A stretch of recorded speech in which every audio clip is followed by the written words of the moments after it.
Welcome to the webinar today. I'm Debbie Mathias from the BUILD Initiative, the Director of Early Childhood Quality Improvement Systems Network. Boy, that's a mouthful. We're excited to discuss out-of-school time in our webinar titled Reigniting a Culture of Quality Improvement Extending Through Kindergarten and Beyond. There's an opportunity as states revision quality improvement systems to center equity. And we see that states are incorporating more flexibility for programs to demonstrate quality. They're incorporating a focus on strong engagement with providers and families, and they're seeking to provide meaningful support to programs and providers. These are all opportunities for out-of-school time programs to become re-engaged or begin to be engaged in the quality improvement work within the state. Out-of-school time programs have a long history of working to implement a continuous quality improvement approach informed by data from many, many different sources. This session is a collaboration between the BUILD Initiative, the Afterschool Alliance, and the National Center on After-School and Summer Enrichment, and of course our state panelists. We have colleagues from over 42 states and territories registered for this session. When you registered, we asked, what do you hope to learn during this session? Responses were terrific and included some examples were the basics around how states are incorporating out-of-school time into revisioning equitable quality improvement systems. How states are identifying and communicating high quality before and after school programs. And people wanted to know more about equity and stronger engagement practices with providers and families. Folks were seeking ways to engage out-of-school time leaders in state initiatives and wondered about what were some trends in evaluation of school age and after-school programs. One participant was looking for additional tools for the toolbox to support and build quality out-of-school time. And people were also seeking updates for policy and practice. Next slide. Today, we hope to discuss the national landscape, national perspectives, and then dig deep into our state ideas and innovations. We're interested in your questions, ideas, and thoughts throughout the session. So please enter into the chat box as something strikes you or if you have a resource to share. And if you have a question, please use the Q&A tab. This helps us more quickly locate the questions during the session. Next slide, please. I'm pleased to introduce you to Dr. Katari Coleman, who will begin our session with some background information. Katari is the project director for the National Center on After-School and Summer Enrichment, a training and technical assistance center funded by the Office of Child Care, Administration of Children and Families, U.S. Department of Human Services. She's an early childhood education thought leader and expert who directs innovative efforts to advance school and workplace readiness and success. After Katari gets us started, we'll move to Jillian Lechner she's a policy director at the Afterschool Alliance. She identifies policy trends and aims to share best practice across states and districts toward achieving equitable, high quality, accessible after-school and summer opportunities for all youth. Katari, why don't you help us get started? Good afternoon, everyone. I'm so excited to be here and part of this worthy discussion. Next slide, please. So just want to start with going over, Debbie gave you the information about NCASE, the National Center on After School and Summer Enrichment. But I wanted to go over the goal really quickly, just to give you an idea of what we are focused on at NCASE. And it's to ensure that school-age children and families of low income have increased access to after-school and summer learning experiences that contribute to children's overall development and academic achievement. I want to acknowledge right here that the pandemic revealed something we already knew, and that was the value and significance of school-age childcare and out-of-school time programs across our nation. When schools closed, school-age programs and the individual providers that serve working families stepped up to meet the care needs for school-age children. Next slide, please. So to paint a picture of the school-age childcare and out-of-school time landscape, it's important that I share information from NCASE's most recent national data profile. Here you see that 45% of all children served through the Child Care and Development Fund subsidies are school-age children, which is ages 5 through 12 years, which is an average of over 780,000 children served monthly, mostly in center-based settings, basically over 70%. And through the Department of Education's 21st Century Community Learning Centers, funding over 1.2 million children were served at over 10,000 centers, mostly in center, 100% in center-based centers. These are two major funding streams. Of course, there are other funding sources such as foundations, nonprofit, state, and local funding. In this data profile, there is also information on state and territory policies that support school-age childcare access, like professional development. And we know that all state and territories require training and professional development to support the positive development of school-age children. There is also information on national after-school networks and NAA, the National After-School Association Affiliate. Grants and contracts for school-age childcare slots from Child Care and Development Fund lead agencies and lead agency consumer education information specific to school-age childcare. This profile, published annually, provides insight into federal investments into childcare and policies that support school-age childcare access and quality, and can be found on NCASE's resource library. Next slide, please. Thank you. To complement the national data profile, there are state and territory profiles available. This is so you can access the same information and data points for states and territories. Additionally, is the percentage increase in the number of school-age children served during the summer. There are some states that have a slight increase during the summer, like single-digit percentage increases, and there are others like Nevada with a 30% increase, or South Carolina, which sees a 62% increase. Very significant. These profiles can assist you in understanding the federal funding supports for school-age childcare in your state or territory. Next slide, please. So, NCASE continues to seek and develop resources and training and technical assistance opportunities that support quality in school-age programs. And what Afterschool Alliance pointed out almost a decade ago is still relevant.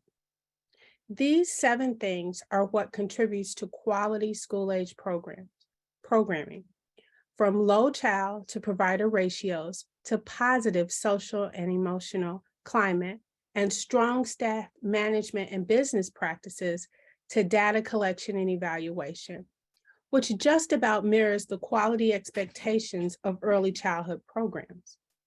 Since NCASE's inception 7 years ago, some states have reviewed the needs of school-age programs in reference to their existing quality initiatives, like QRIS, and QRS programs, and revise their initiatives to include school-age programs. It's important to say that licensing is the foundation of quality, and states and territories should consider addressing school-age needs in their licensing regulations, and therefore setting precedents for inclusion and quality initiatives. So I want to share quickly some resources, which you can find in the NCASE resource library that address what we're talking about today. NCASE's research director, Heidi Rosenberg, in collaboration with Afterschool Alliance, specifically Jillian, recently developed a brief that offers state childcare licensing agencies a list of key considerations for creating school-age licensing requirements that meaningfully address school-age needs in areas including staff qualifications and professional development requirements, age-appropriate health and safety training, and developmentally appropriate programming. That brief is addressing school-age needs and licensing regulations.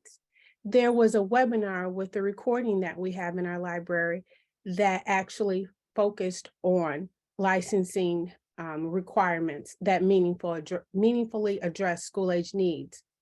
So also, there is the key considerations for addressing school-age needs and licensing regulations webinar, like I stated, other additional publications and resources that support school-age quality from NCASE. There's a promising practices for out-of-school time licensing and licensing exempt systems brief, and a tool to assess the alignment of state, territory, professional development systems, and quality rating improvement systems. Next slide, please. I want to mention that this winter we will be offering a peer learning group that will look at the workforce, and workforce needs like professional development are essential piece for quality. Please know that NCASE's resource library, as I've put the link there, has over 400 curated resources to support your informational needs. And you can also email us if you have any questions or any resources that you may need that will help you on your journey towards OST and quality. And I am now going to turn this over to my colleague, Jillian from Afterschool Alliance.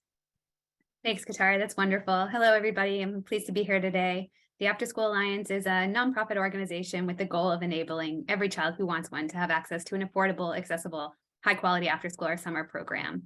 And we do our work through a combination of policy, research, and advocacy. Next slide, please. So from the policy side, we really know that quality work is a high priority on the federal child care agenda. And quality work really is, as Debbie mentioned, equity work. The Child Care and Development Block Grant of 2014 is somehow already due for reauthorization. And among the proposals that have been put forth on both sides of the aisle, both Democrat and Republican, all the conversations are moving beyond access, beyond basic health and safety, and really seeing quality as a critical part in the next iteration of childcare. The quality measures in the proposals include things like using quality to help parents make choices in consumer education databases, cost of quality studies instead of market rate, tiered reimbursement measures, and statewide quality improvement systems. And we know that there are many states working on this today and really leading us into the future of childcare. Yet we also know that presently many of these systems might not yet extend to school-age care. And we know that school-age care really must be a piece of this work. As Katari just mentioned, 45% of the children being served right now by CCDBG across the country are school-aged. So it's not really a question of if they should be served by a policy, it's a question of how they're being served by our policies and at what level of quality. Next slide, please. Research from Deborah Vandell at the University of Irvine that's been done over the last few years really shows that school-age quality not only sustains the gains of early learning, it actually adds to them. Additionally, for a student who maybe hasn't had a quality early learning experience or maybe missed one due to the pandemic, quality after school can also produce an impact that's essentially equal to early learning gains on students' long-term outcomes. And as we emerge from the pandemic, I put some issues here on this slide. We know that learning loss has really made it critical that all partners who can jump in to play a role in supporting our youth academically. These students are in after school and summer programs for significant amounts of time, and this can really make a difference on achievement and opportunity gaps. We also know that quality means not losing sight of what youth are telling us they want and need to thrive. And that right now is especially spaces that support their mental health and wellness and providing opportunities for their social and emotional development. We also know that recent research on brain architecture shows that adolescence is the second fastest period of brain development after infancy. School-age care serves children who are 9, 10, 11, and 12, and quality programs that are designed for this age and stage of development can really provide a booster shot to the work that was done in early years and really support them at a time when their brains are, again, growing and pruning at a rapid pace. Next slide, please. So the good news that we'll discuss much more in detail today is that there really are a number of tools that already exist to do this important work of building school-age quality, including school-age quality measures, observational tools, professional development trainings, and more.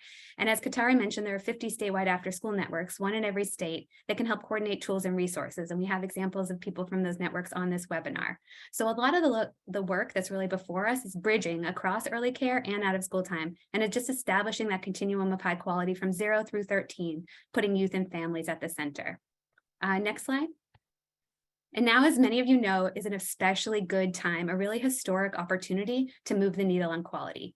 Of course, as always, there's that 9% quality set aside in CCBG that we've reached, and that increases every year because of the strong bipartisan support in Congress. So as annual appropriations increase, states continue to have more and more funds in that quality set aside to use on things they view as important. But additionally, we also have this $15 billion CCDF supplemental fund that's still available for obligation for almost another year through September 2023 and available for liquidation for 2 more years. And this really can be used to develop quality across age groups and is one of the reasons we're so excited to have this important discussion today. We also know that these one-time funds, when invested in quality systems, have an opportunity to make a long-term impact and prepare states for the future and what's on the policy horizon. And when I put on my advocacy hat, we can also think about states who are thinking right now about what to do when federal relief funds run out. And states really like to invest in what works. So doing the work now towards these cohesive, continuous quality systems from 0 to 13 and even beyond by bringing together partners, setting visions, developing tools and resources, and beginning to show the impacts of this work in a really meaningful way are really a step towards sustainable long-term investments in the fields. And with that, I just want to introduce our amazing panel of speakers today. They represent a spectrum of the work being done in school-age quality. And of course, we recognize no one of us has all the answers and are hoping that together with this conversation, including your comments, thoughts, and questions, we can share resources, challenges, and successes, and do the important work of equitably and meaningfully supporting the 45% of children who are school age in all of our care.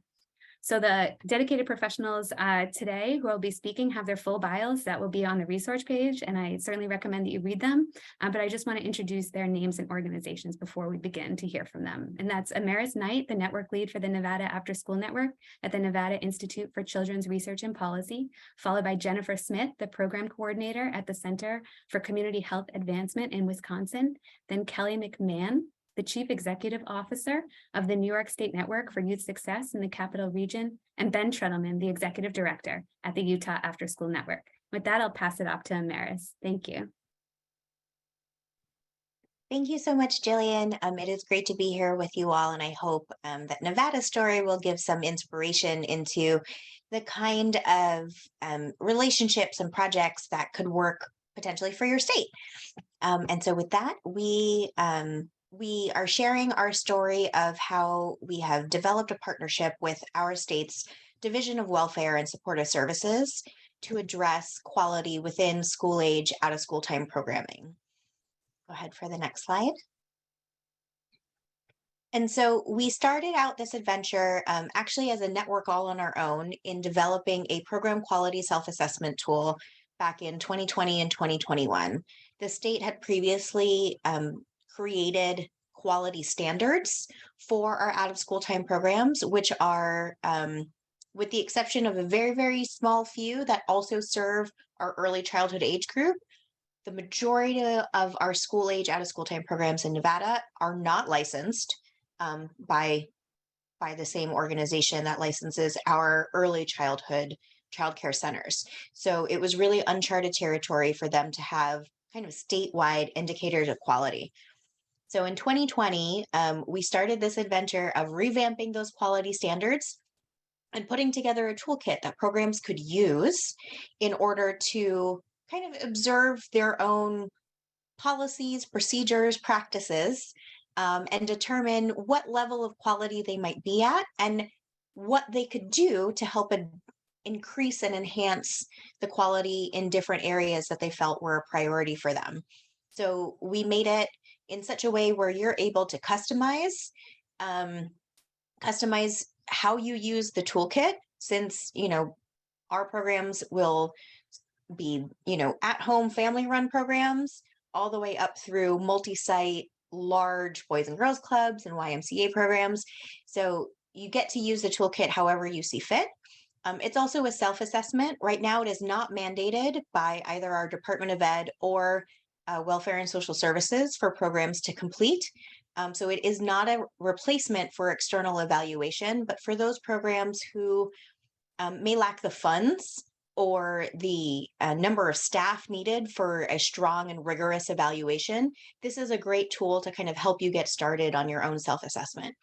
And it allows programs to create a plan for improvement by determining, the types of technical assistance, professional development, what type of coaching they may need to focus on the issues that they've identified for themselves. And they're encouraged to connect with our network so that we can provide them the resources and assistance that they may need. In the chat, I'm going to drop for you, we do have a link that describes the toolkit itself in detail, our different categories, what's going on, providing additional resources that it is open and free for all of you. So you are welcome to check it out in case it might be helpful. Programs are encouraged to score themselves based on observational assessments of their different practices. And we have a 4-point scoring rubric from 1 through 4, from a developing program to an excelling program. Next slide. Our quality standards are really grouped into these 4 main categories: youth development and SEL, health, safety, and security, program management and professional development, program structure, curriculum, and activities.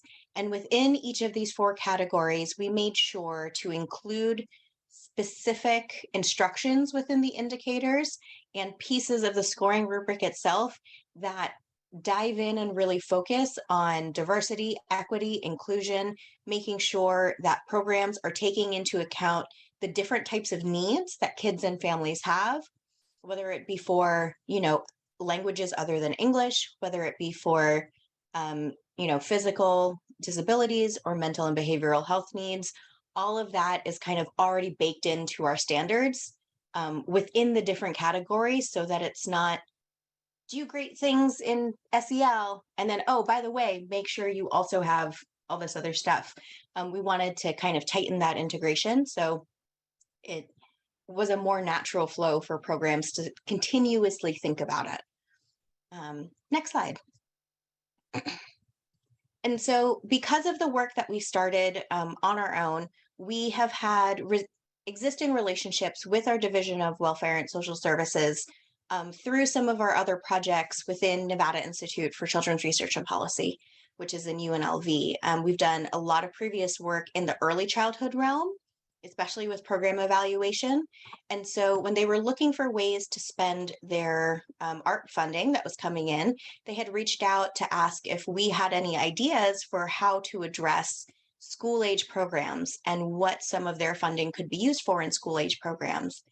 So after lots of fun discussions, they were really excited about this idea of aligning our current quality rating improvement system that has been in place for a number of years for our early childhood sector and childcare centers and our licensed childcare centers, and figuring out a way to develop a quality improvement system for school age programs that could really work together with the QRAS that exists, so that programs who serve both young kids and school age don't have a lot of duplicative work that they have to do, and neither are pulled in multiple directions.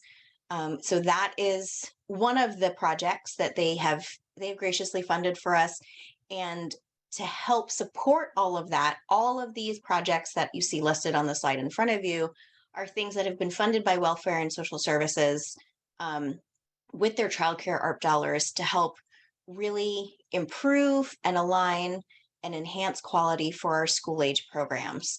So that includes a lot of professional development for our current staff, as well as figuring out ways to address our really terrible workforce shortage in school age programming, with things like providing an online learning academy, developing some kind of credentialing or certificate process that people as young as high school can go into, to start learning how to work with youth, how to do youth development work, and how to create a career path for themselves within school age out of school time. All right, and next slide. And so if you have any questions for us, again, you can use the Q&A feature here in the webinar today. And I'm happy to answer questions for you. If you are interested in additional details outside of this, or just want to learn more about some of the other things that we're doing, please feel free to stop by our website, check us out on social media, or send us an email. And thank you so much. I'll turn it back to Jillian. Thanks, Maris. That's fabulous. All right. I appreciate all of that. And now we can turn it over to Jennifer Smith in Wisconsin. Thanks, Jennifer. Thanks, Jillian, and thanks everybody for participating in our webinar today. So I'm Jennifer Smith with the Wisconsin Afterschool Network, and I'm going to talk a little bit specifically today about professional development opportunities that are available to school age programs, and how you can pair that, or how in the state of Wisconsin we really pair that with our partnership with the Department of Children and Families, who oversees licensing in the quality rating system in our state. So in the state of Wisconsin, the quality rating system, although it has had language around school age specific programming, really had early childhood focused trainings that were available to meet licensing requirements. And one of the things that we know about quality programming is that staff are well trained. And so as part of the Wisconsin After School Network, in our partnership with the Department of Children and Families, really looked at how do we create quality trainings that are specific and appropriate to school age and out of school time environments. And so that partnership over the last several years has really created some what I would call, started out with some companion trainings. So the early childhood space had an introduction to the child care profession as a training that met licensing requirements across the board, so early childhood as well as school age programming. And so the Wisconsin After School Network created a course called the Introduction to the School Age Care Profession, which was really a companion to that early childhood training. Over the last several years, we have completed a number of courses that are available. And last year, we were able to work with our Department of Children and Families to have those courses identified as a specific pathway to meet licensing for school age specific programs. Next slide, please. So this alternative pathway is another way for program staff to meet licensing requirements who are serving school age participants in their programs. So that Introduction to the School Age Care Profession is the first course in this trio of courses that will help staff meet the requirements for licensing to be program leads and then ultimately group leaders. Next slide, please. So the Introduction to School Age Care Profession, it is a 40-hour course that we recently have received some funding to make available on demand in partnership with the University of Wisconsin-Milwaukee. So as school age staff are hired on in programs, and as we've heard mentioned previously, knowing that we have this staffing shortage and often are perpetually in a state of hiring, making this course available on demand in real time has been a huge advantage to the field. So this course is available as staff are hired. They can participate once they've completed this Introduction to the School Age Care Profession. They are qualified to become a group leader in their program. And as they work through the remaining courses in this alternative pathway, they will then ultimately become a program lead. So next slide, please. So the second course is Guiding Children's Behavior in Out of School Time. And so we spend there's a 15-hour course that is delivered in a hybrid fashion. So we have live Zoom sessions with course participants, as well as some independent work, which includes some readings and videos. And we help staff to really become reflective on their individual philosophies and approaches to behavior guidance with youth, and then how important that relationship building element in behavior guidance is as part of quality programming. And then we also provide some additional supports and strategies that program staff can use in their spaces in the times that they might be engaging in some challenging behaviors with participants. How do we really help kids to build and grow skills so that they can be healthy and fully functioning adults? Next slide, please. The third course in this pathway to licensing is the school age curricular framework. And this course really looks more specifically at what quality programming looks like. How do we identify high quality activities? What is our program's mission and our goals? And are we reflecting back to those in what we are planning and implementing with kids in our program spaces? And actually, I just finished teaching this course, so some of this stuff is fresh in my mind. We really talk about maximizing our program schedule, looking at our physical environment, knowing that many programs are often in non-optimal spaces. Often we're in shared spaces where we're setting up and taking down, and how do we really maximize what we do have for resources to really provide the highest quality programming that we're able to. Next slide, please. In addition to this new alternative pathway that was recently approved to licensing, the network has also developed a series of other courses that are school age specific that are available to the field. So trauma-informed care is a course that was developed a number of years ago with one of our partners also at UW-Milwaukee. Recently, we have developed an equity and inclusion course with a professor, again, from another University of Wisconsin here in the state. So we are really maximizing many of those partnerships. I see that there's in the chat the link to our courses. I'm also going to add, in partnership with the University of Wisconsin at Stevens Point, we have a landing page that has additional descriptions of all of these courses as well as the alternative pathway. We also receive funding from the Department of Children and Families to provide some additional professional development opportunities, again, that are really relevant to the most current topics and that are school age specific for the field.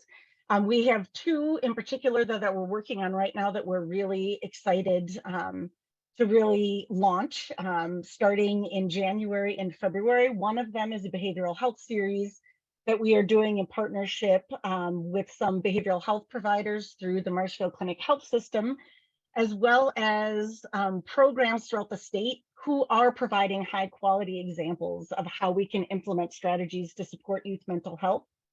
The second series that we are doing is on whole child, whole family, looking at how do we build supports into our program spaces to meet kids and families where they are and to help support those families in our communities.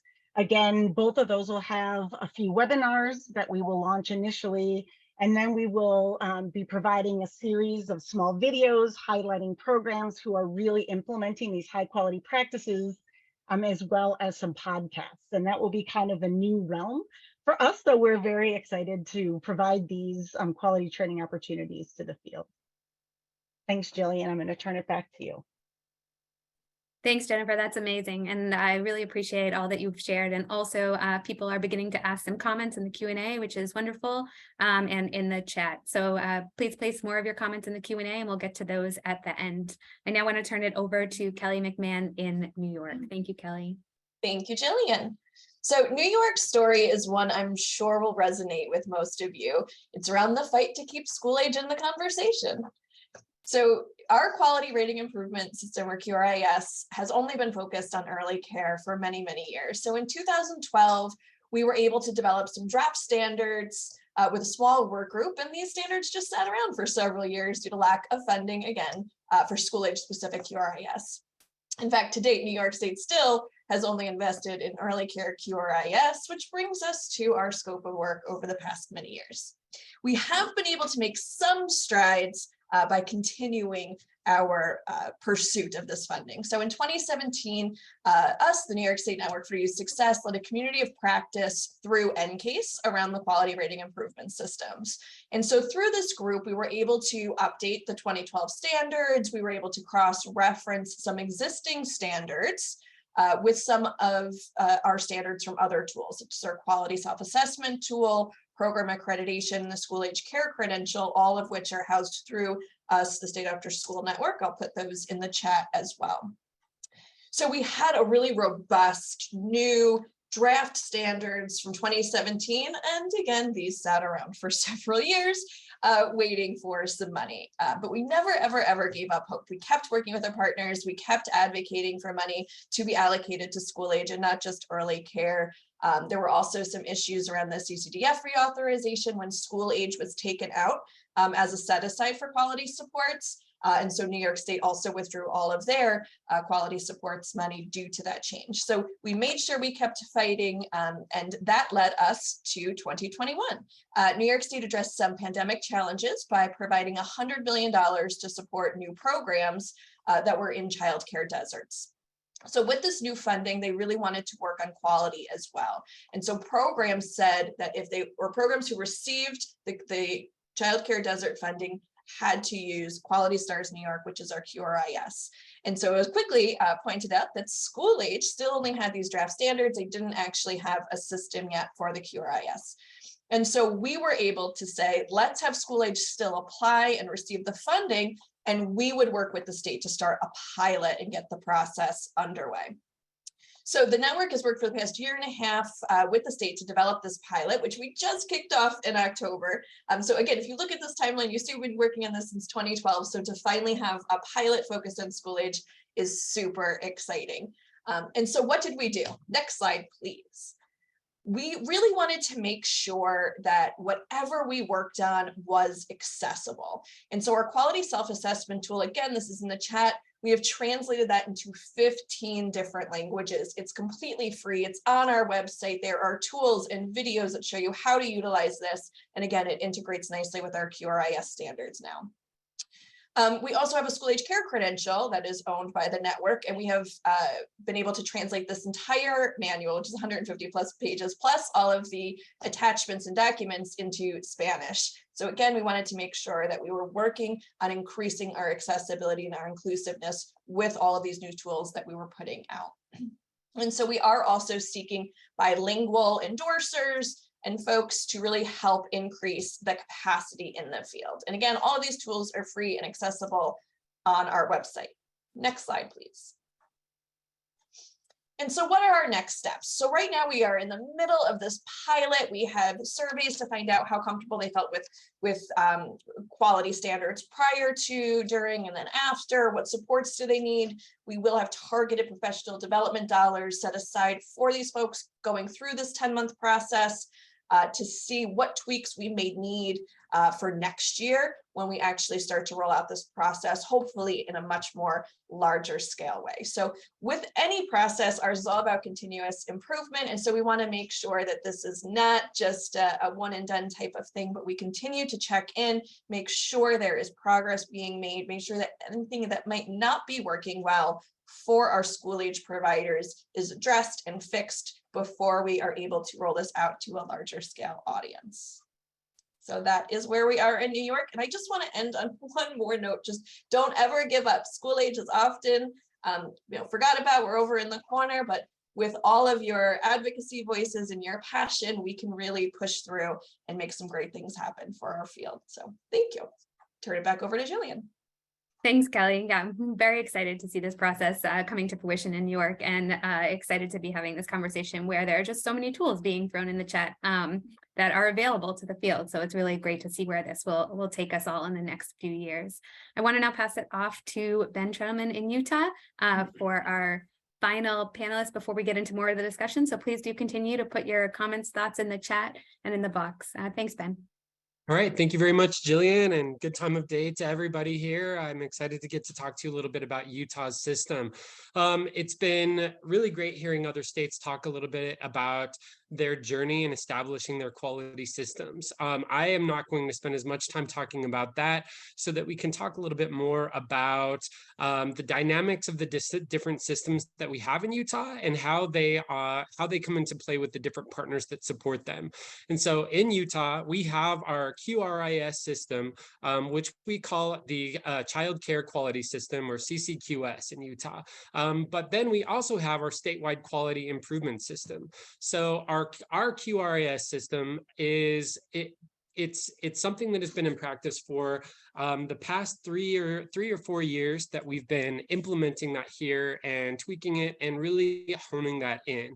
That is run through our Department of Workforce Services Office of Child Care, and the Utah After School Network is brought in as the school age support for that system. So it is nice in that it's holistic and looking at licensed child care centers from infant and toddlers up through supporting school age youth. In that system, centers are able to qualify for additional subsidy and funding depending on their quality level. If they qualify, they receive that subsidy. And if they don't qualify, then they then are able to qualify to receive additional coaching and support for those centers to help them get up to that quality level that they need to receive that subsidy. And so it's an important part of our overall quality system. What I'm going to spend a little bit more time talking about here as well is really what we're doing for our other programs. So in Utah, we have a number of different after-school providers that operate in a number of different capacities. And because of that, we actually have the majority of our after-school programs are license exempt. So those programs do not serve infant and toddlers, and they also do not qualify for our QRIS system. But in lieu of that, they actually receive a number of different types of state and federally funded grants that are not available to the licensed centers themselves. And so basically we've created a system similar to QRIS that basically runs perpendicular to that in supporting these programs and their ongoing quality improvement efforts. And something that I think is important about what I have to share is that we have an alliance system that is many different partners that come together, and our overall goal between all of the different state agencies that come together to support these efforts, the Utah After School Network, Care About Childcare. Care About Childcare is our state's infant and toddler expert, and they support the coaching and everything in our QRIS system for everyone but the school age youth. And so we all have an aligned vision for continuous quality improvement, and we're all working hand in hand in creating an overall culture in the state of continuous improvement and emphasizing that all programs, whether they are center-based, whether they are community-based, school-based, family-based, church-based, any of those, that they all understand that in order to run a highly impactful after-school program that is achieving anything that they're aspiring to do, they have to first be high quality. They have to be working on becoming high quality. Something, we actually are closing out our self-assessment right now. We do get some feedback that comes from programs that ask about the relevancy of completing a self-assessment, or they ask about how they are going to identify quality goals when they already have their own organizational goals. And something that I task my team with is helping to bridge that conversation and build connections and help a program understand, look, if your goal is to increase attendance of youth and to retain youth in your programs, then your goal is not just about youth retention, it's about the quality of your program. The more high quality your program is, the more likely you are to retain those youth. The more high quality is, the more intentional you are in addressing the specific needs of the youth in your program. The more high quality your program is, the better you are communicating with your staff, your mission, and your objectives, and your overall goal. Everything that you do, everything that we do in this world is connected to high quality, and doing it in a smart, informed, and intentional way. And so looking at our statewide quality improvement system, the majority of our programs in the state of Utah are funded by the State Board of Education and the Department of Workforce Services Office of Child Care. The Utah After School Network is contracted by both of those state agencies to provide support to any of the programs that they fund. So combined, they fund just over 300 after-school programs this year. And between both of those state agencies, they have, I think, about 6 different grants that are braided in how programs can utilize them to fund their daily activities and everything. And so basically for this, we've created a system that we cater to those programs that receive that funding, but everything in our system is also applicable to a licensed child care center or to programs that are not funded by these agencies. Everything that we have to offer at UAN is free to any programs that would like to utilize them, because again, our overall emphasis is focusing on quality and knowing that there may be some differences in how a licensed center may pursue quality and a license exempt program, but overall, building relationships with youth is very similar, and knowing that you need to have a strong emphasis on building those relationships, or having a strong emphasis on the overall structure of your program, or an emphasis on how you're communicating and training your staff so that they know how to properly respond to youth and the needs of the community that they're in. Those are things that are generally going to be universal, and there will be some tweaks that you're making as you're looking at different developmental stages of the youth that you're serving. But overall, you should be looking at all of these things, all of these foundational quality details that we've outlined in some of our resources. So to walk you through a bit of what our system looks like, we have at the Utah After School Network an internal quality self-assessment tool that we administer throughout the entire state. Every program that receives funding from either the Board of Education and our Board of Education is our Department of Education. It's not called that everywhere else. They really wanted everyone to know that the board runs the show there. So, and then we also have the Department of Workforce Services Office of Child Care. And any program that receives funding from them is required to complete our quality self-assessment tool. They complete that at the beginning of the year. It opens on September 1st. We give programs guidance on completing that and really emphasizing that they break the tool out, that they take the time to complete it over a series of several weeks. It's open between September and it actually just closed on Friday. So by the time that they've traversed those few months, you know, their team should have divvied it up, taken the time to reflect on different programming. They should have come together to have a big feedback meeting with one another to reflect on their different findings, to look at areas of improvement and areas that their best practices that they've identified that they're not implementing in the way that they'd like to, or that would, you know, rate them higher on that self-assessment. And so they complete that internally. We feel very strongly about programs having this internal tool to be able to better understand these best practices, because one, it's an amazing onboarding tool for any after-school program. If you want a quick way to get your team up to speed on what quality best practices look like, give them a self-assessment tool like the quality tool, or a number of states have them. The Weikert Center has a self-assessment as well. The National After School Association has their core competencies as well. So there are a lot of things that are out there that are similar that you can do. So you can get the team up to speed on everything. You can have a unanimous understanding of what quality should look like in the programs and everything that they're striving to do. When I ran after school programs, I love the self-assessment tool. I used it like it was my own after school Bible, because it was a way for me to talk about things that were high quality, as well as to emphasize to my team that I wasn't just making these practices up. They're evidence-based. It's a statewide resource and tool that's really important there. We also, in conjunction with our self-assessment tool, the Utah After School Network provides programs with external observations using the Weikert Center's School Age Program Quality Assessment Tool. We also use their youth tool for team programs as well. we are completing beginning of year observations at the same time that programs are completing their self-assessment, so that by the time that we get to mid-November, we've got a really good idea of how these programs are running, their areas for growth, what their strengths look like, how they're operating, and things like that. So then we, as a after-school network, I have a team of out-of-school time specialists who support these programs and their ongoing improvement throughout the year.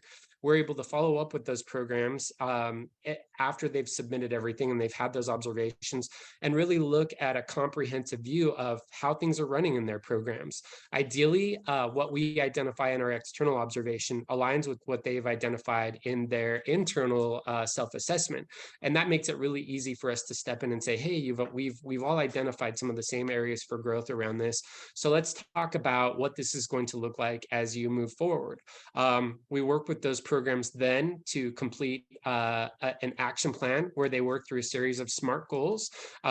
We love talking to programs about utilizing SMART goals just because it's something that we've noticed, and we've actually even retooled part of our self-assessment tool around this, is that inherently a lot of us are not really great at setting very good goals, setting good goals that are strong, that are achievable, that have metrics in place to measure how impactful they are. And so we would see a lot of goals very similar to the types of goals that you or I might set when New Year's Eve rolls around and we all plan to jump on the treadmill again. But we're missing things like having it be time-based, and missing that accountability, and missing that follow-through piece that ends up leading to us only jumping on the treadmill for like a week after New Year's and then moving on to something else. So we actually added a fifth area to our quality self-assessment tool that is all about creating a continuous quality improvement system for your program. So we run through programs through what they need to have in place for a successful self-assessment, what type of communication strategies they should be utilizing with their staff, understanding what a SMART goal is, making sure that everyone on their team understands what a SMART goal is, making sure that everyone on the team understands the mission, vision, and overall objectives of an overall organization. So we put that as the first area of our quality tool. So every program that completes the self-assessment goes through a bit of a crash course in creating their own internal continuous quality improvement system. And then when they go through each of the other areas, they're able to really take a strong action and really be thoughtful and methodical about how they're addressing those things, and making sure that they're creating good quality goals that can be achievable, that they can ration out over time. So programs then, after they've submitted those things and we've had those conversations, they submit SMART goals to us. We receive those and we share those with our partners. And that really helps to inform what type of support we're able to give those programs as we move forward. At that point, my team works with them to identify how we can support them, if they need coaching, if they need training, if they need other additional resources, or other things that UAN can provide to help them achieve their goal over time. And so basically, we spend the rest of the year working with these programs on implementation through whatever means they've identified for us. And then we wrap up the year. A number of those programs receive an end of year observation. So we're actually able to gauge each program's individual growth and quality from the beginning of the year to the end of the year. As an after school network, it's difficult to find metrics to measure our own impacts on programs. And that's a really nice way to be able to look at this and to be able to say these programs that we supported increased in quality by this much from the beginning of the year to the end of the year. What implementation looks like for some of these programs is we have a lot of resources that are very similar to some of the other states that we've heard about here so far, in that we have we have professional learning events, we have statewide conferences, we have regional conferences that we break out throughout the state, as well as webinars, individualized trainings that we provide for programs. We have a well-being institute that sounds very similar to what we learned about in Wisconsin, where we have a partnership with the University of Utah and work with programs in developing an atmosphere that is supportive of positive behavior in youth. We also have a a whole resource, searchable resource library that's available to providers where they can access curriculum, different community partners, and the like. We have a professional learning incentive to encourage after-school staff to engage in their own professional development, where they can receive a financial incentive at the end of every year as well. So that's UAN's quality improvement system in a nutshell. And what I can say in closing about this is it's our overall goal in being able to work with all of these providers to create a culture of quality after school programming. Really, us all uniting around this has created a very strong culture of this. It makes us all feel very interconnected and willing to work and collaborate with one another across, school bounds, licensing status bounds, and the like, to really have this overall focus on creating this statewide system that benefits all of the youth throughout the entire state. So that's everything from Utah that I can think of for the moment. Thanks everyone for your time, and I'm happy to answer any additional questions. Thanks, Ben. I really appreciate that thorough explanation, and I'm sure that there will be questions coming in for all of you. But let me first just say I appreciate everybody on the panel for sharing some of their work and their thoughts today. And I know that we didn't give you enough time to really delve into it as deeply as you probably could, but I think that knowing that you're out there and having shared all your tools gives people a really great platform to build on, from learning about kind of the long-term visions that people have had, the partnerships that they're creating, and just really that sense of creating a culture of improvement across settings, down to the very specialist and specific PD that's going to programs directly, in all the different languages and the ways that you're really working to engage multiple populations across multiple settings. So really appreciate that. I now want to move into a bit of a panel discussion and a Q&A. So invite everybody back and just talk a little bit about, we know that this work, as Kelly mentioned, isn't easy, and you've been at it for a long time, but obviously you've run into some challenges, and yet you've persevered and have innovated in that space. So curious to hear from each of you a little bit about what you consider to be one of your greatest challenges and one of your kind of greatest innovations. Thanks. Why don't we can start with anyone. Well, I'd say one of the biggest challenges that we face continually in Utah is getting buy-in from programs to actually utilize the tool, because it's out there. It's a free resource.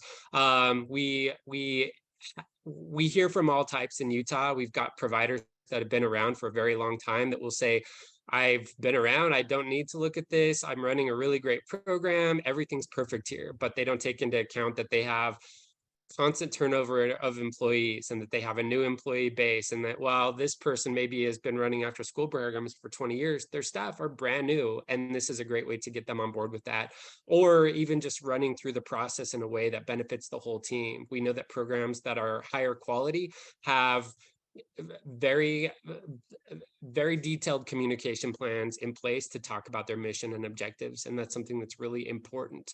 And so they need these opportunities to complete these types of things. So I'd say that's one of our biggest struggles that we deal with here, is just do the thing and do it right.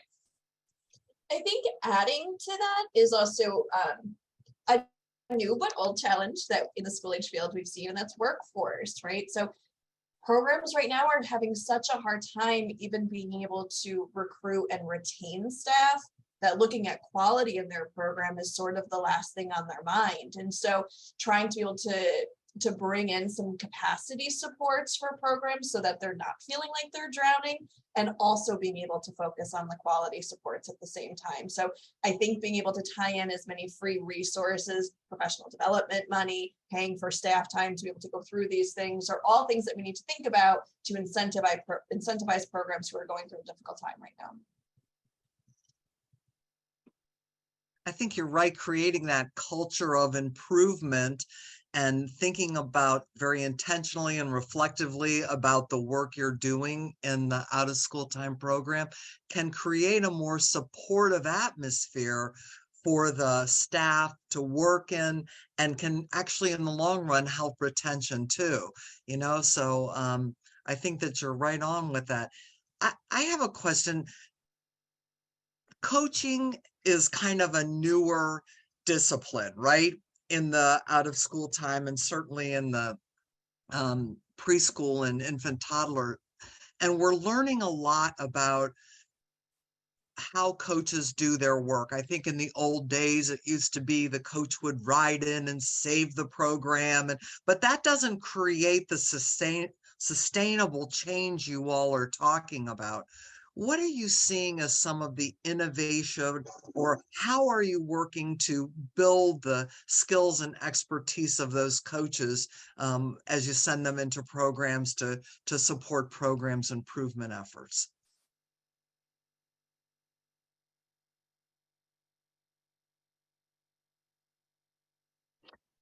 You know, I think a lot of what we've been doing in Wisconsin is rather than more individualized, we've been doing a lot of small group work. And I think that really helps to lift up some of the amazing practices that are already happening in the field. And, you know, even when we do our trainings and our courses, you know, I often tell participants, you are all, you know, working in program spaces and doing things that are highly successful that someone else who's in this room with you maybe is not aware of or doesn't know about.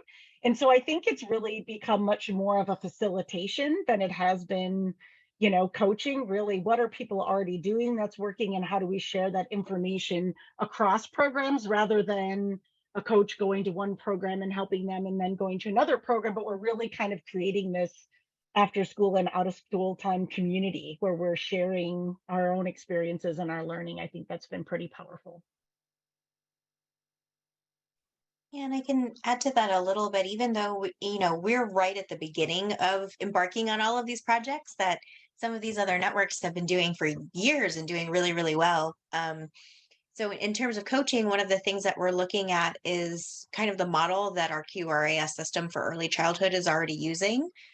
They've gone through lots of iterations of lessons learned. And so we want to start from those lessons to not repeat the same mistakes or issues. But also when we start embarking on our coaches, the emphasis is really going to be on how do you support the programs to create their own plans for improvement and sustainability. So it's their creation, it's their motivation to do well, and they now have the tools and the resources and the skills to do this on a continuous basis versus, hey, that doesn't look right, go fix it. Like that's not a long-term helpful solution. So we're really going to be looking at how we can empower programs to take care of their own moving forward.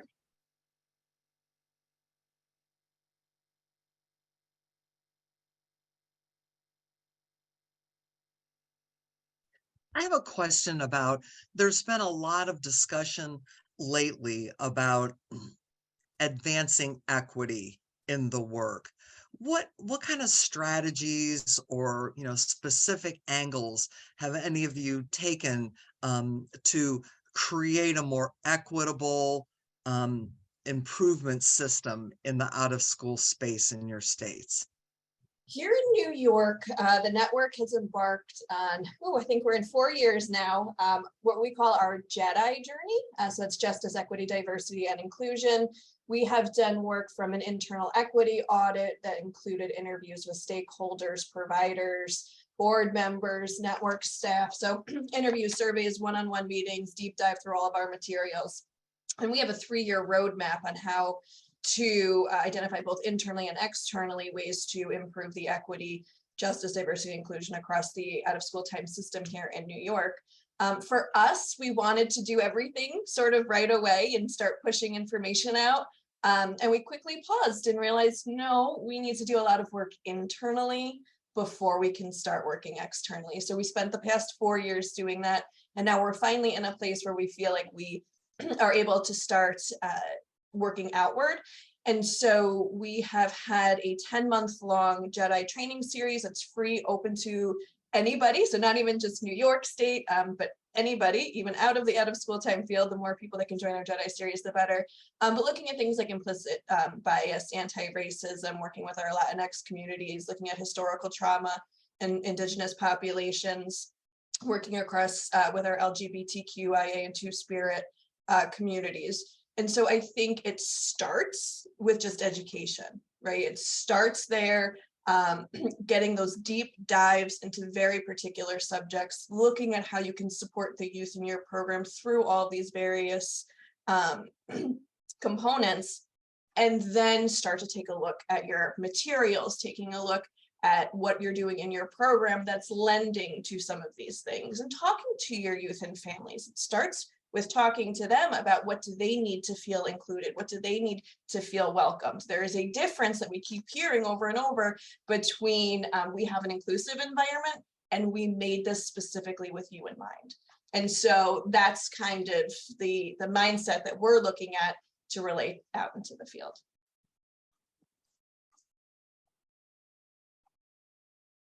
Anyone else want to weigh in on that? Thinking of from your perspective and working in the state? Something that I can add about Utah is that we've really looked at the tools and resources that we're sharing and how available and accessible they are to individuals all over Utah as well. And so one of the things, we actually just completely revamped our quality self-assessment tool in the last couple of years here. And one of the things that we noticed immediately as we were talking to different stakeholders about the tool is they were like, my staff don't understand what you're talking about in this thing. It was not language. It was very jargony. And that was a big issue because we encourage everyone at all levels of programs to look at the tool as well as to use it with youth and to use it with families. And they're like, no one wants to look at this thing. It's too long and it's too wordy and it's just not accessible by anyone. And so we really took a strong look at the language that was in there and tried to make it a lot more straightforward, to tone it down a little notch, to know that we're not out to try to impress anybody, and really we just want people to feel like they can read this thing and take it in there, which has been, we've gotten a lot of great feedback about that so far.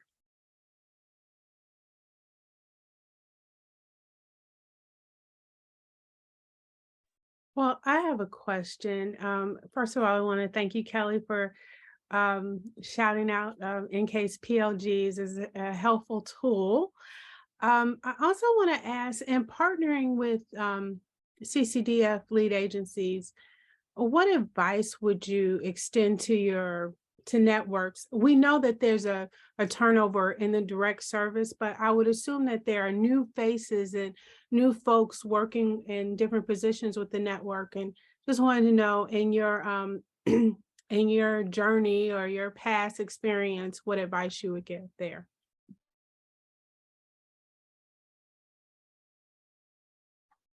Give to the state agencies or give to the networks? I'm sorry. The networks. To work with state agencies? Mm-hmm. Like, yep. Again, don't give up. We have, everything's mutually beneficial, right? So what we have is an advisory council where we bring our CCDF administrator and other state agencies together, because I'm sure it's similar in other states where they don't actually get to talk to each other, right? So we have our state education department administering 21st century. We have our Department of Office and Children and Family Services overseeing other licensing and registration, and they need to talk to each other and they don't. So our advisory council is a way for not only us to get information and talk about our priority points, but for them to talk to each other. And so it's been a great place for us to be able to kind of break down some of those silos and talk about things and expand out of what they normally would. And they want to come because they want to hear from their peers what's going on in these other agencies. And so it's beneficial for us, it's beneficial for the agency, and we help out as often as possible. So, oh, you need more school age folks to, fill out this survey or do something, send it to us, we will get it out there. So we just try and make ourselves as available as possible and saying our job is to be the intermediary between you and providers. So please utilize us however you need. And that's really opens up the line of communications between us.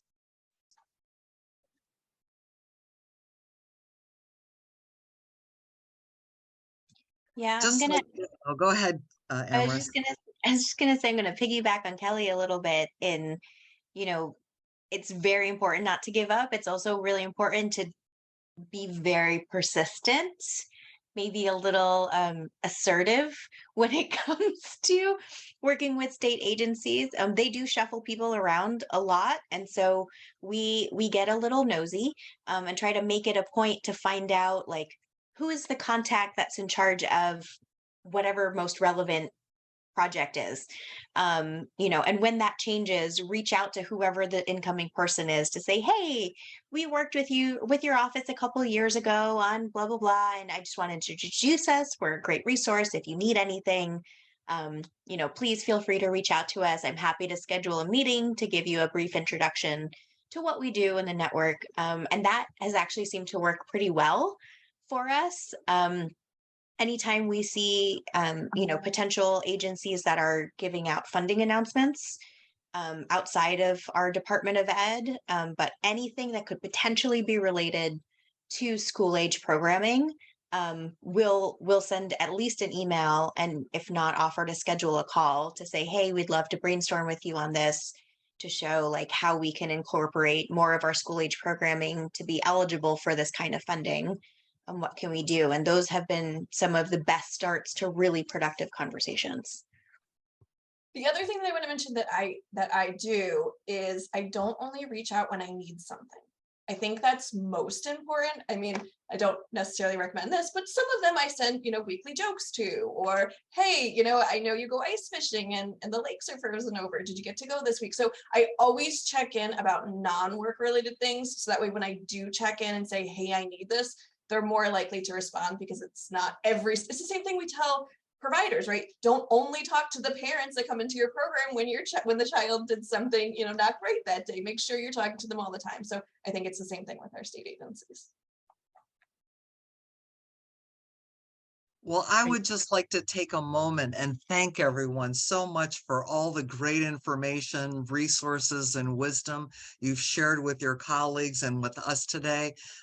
It's just been fabulous to hear how people are putting it together. Further back in the chat, I said, gosh, you know, a clearinghouse are sharing these resources, and what can other, you know, states, we've all created these resources with state money or philanthropy, and how can we do a better job of sharing so we don't have to retool and redo the same work over and over. And I think that's what your alliance is aiming for, and what communities of practice with NCASE would aim for, is to share the wisdom, share the work, and be able to move the states to higher levels.